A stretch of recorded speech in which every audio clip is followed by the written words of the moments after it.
Okay, today we're going to cook a simplified version of chicken stroganoff.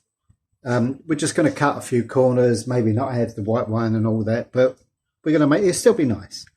So we're going to start with some oil, maybe a tablespoon, good Scottish extra virgin grapeseed oil.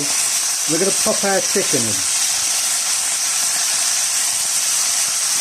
Don't be tempted to stir it straight away. Just let it sear underneath a bit, probably about a minute or so. Okay, that's been about a minute now. We'll just get so you've got a nice bit of colour underneath it, a nice sear. If the chicken doesn't move when you put the spoon under it, it's because it hasn't seared enough. So wait until it moves freely to turn it. You don't want to put too much in or have it too cold because they'll boil and they won't get a nice colour.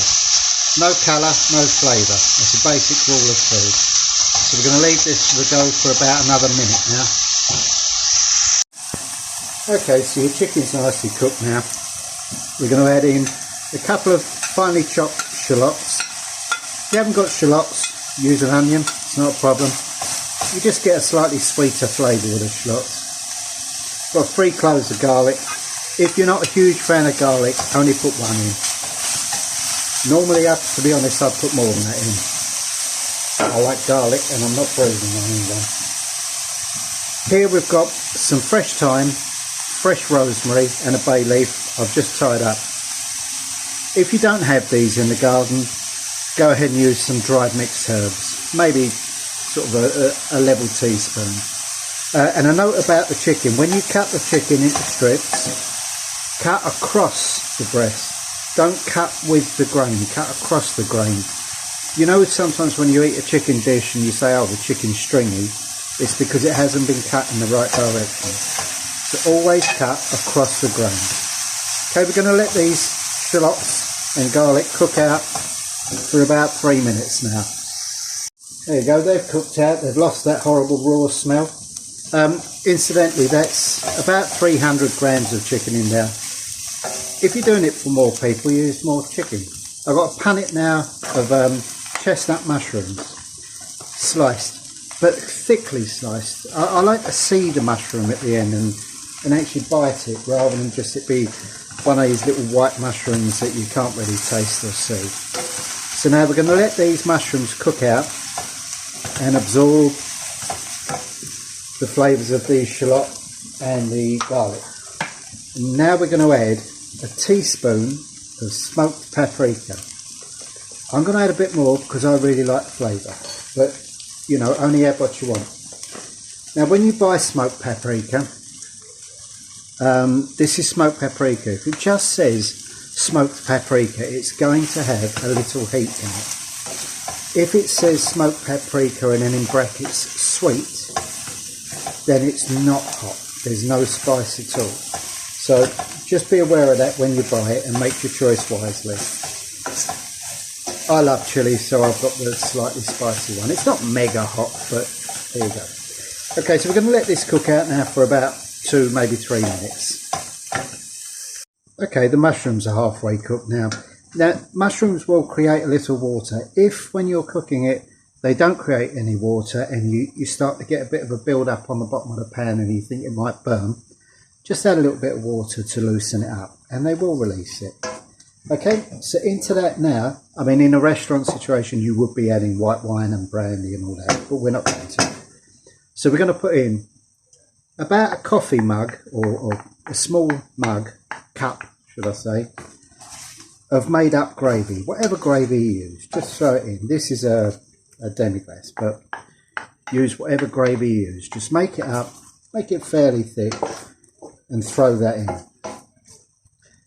Okay, and also we're going to put in now the naughty bit, which is double cream. I'm using the Elmley, you know, non-dairy sort of thing, because I buy it and it's cheaper and it sits in the fridge quite happy for a month or so till I want to use it.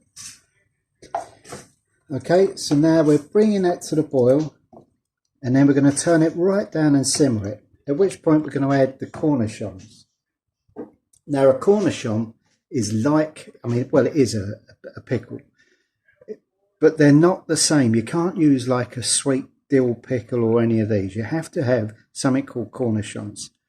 They're quite easy. You can get them in Bucky up at Tesco's. They do a couple. They do one with chilli in, which is really nice. But you must say cornishons, not gherkin, because it just won't work with a gherkin. They're not massively expensive. Okay, you can see that now coming to the boil. We're just going to have a little taste to check the salt. Okay, that wants some salt and pepper.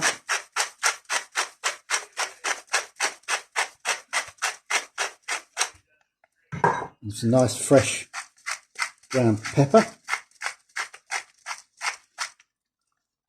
And we're going to turn the heat right down. Now we're going to cook this until the chicken is nice and tender.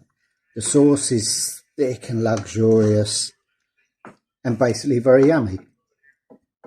But we won't put the gherkins in yet, because, or the cornichons, because you'll lose the flavour. Because we haven't added the wine or brandy, it's not got any sharpness in it. But these will do the trick. They'll turn it that way. So that's going to cook out for maybe 10 minutes or so, depending on how good the chicken you've got is.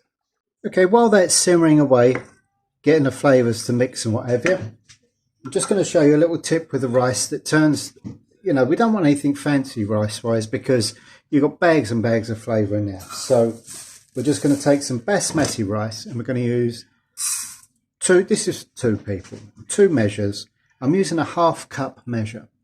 But as long as you use the same measure all the way through this, it doesn't really matter what size you use, because you need exactly 1.5 times water to rice. So we're using 2 of the ½ cups of rice, and then 3 of cold water.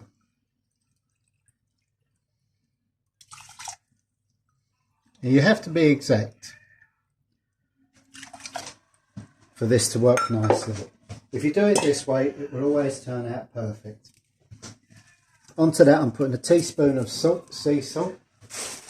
Now here's a cheeky bit, but it really works well and just takes it from being a rice to something a bit better.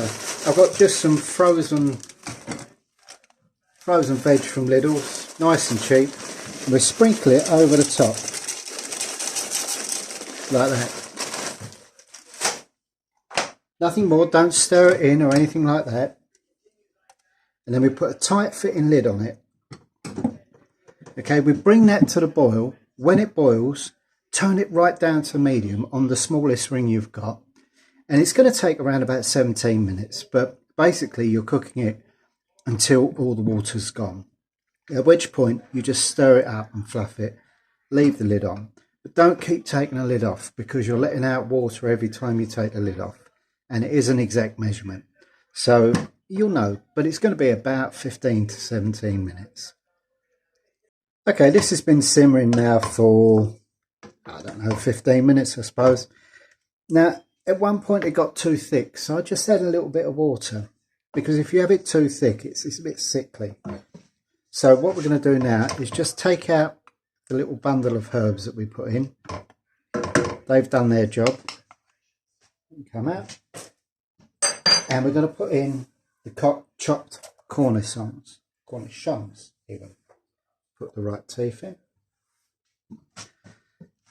And we've turned off the heat, because I don't want the cornishons to boil. I want to leave a little bit of crunch and a bit of vinegar there. Check your seasoning, your salt and pepper. And you know, this is down to you how thick you leave it. You can either have it really thick and stick to your ribs. Not for me, but some people like that. I don't like it too thin. This is about where I have it. I'll just show you if you can see that. Now, it's not going to be too heavy to eat. It's going to be thick enough to coat the chicken and coat the rice and give you a good eating experience, but not fill you up too much. But as I say, that's down to personal choice. Okay, now there are other things you can add to that if you want to, but that's a basic thing. It's a real treat if you're not having many expensive type dishes. Can do it with beef. It's slightly different because you've got to cook it out a lot longer. You can do it without meat at all and just use, like, double up on the mushrooms and do a mushroom stroganoff. Tasty. Even if you're not a vegetarian, it's still tasty. But that's it. Okay, so I'll get a picture of it served up and give it a try.